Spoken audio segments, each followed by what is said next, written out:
Nagbakasyon sina James Reid at Issa Pressman patungong Bali, Indonesia, at nagkaroon ng nature trip para ipagdiwang ang kanilang unang anibersaryo bilang magkasintahan.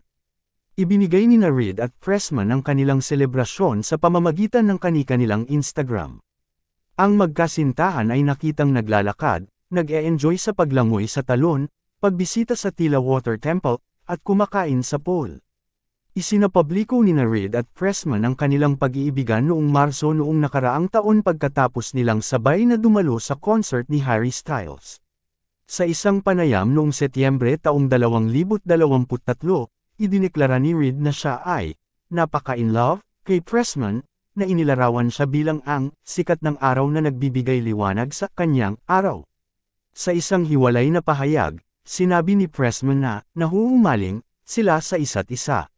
Lagi niyang pinapakita sa akin ang positibo sa bawat negatibo, alam mo, at dinala niya ang positibo sa akin, sabi niya tungkol kay Reid.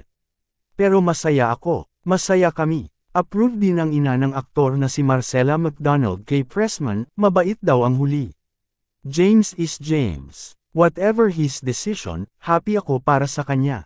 Ikaw anong masasabi mo sa balitang ito? Mag-iwan lang ng komento at huwag kalimutang mag-subscribe sa channel ko para updated kayo sa showbiz balita.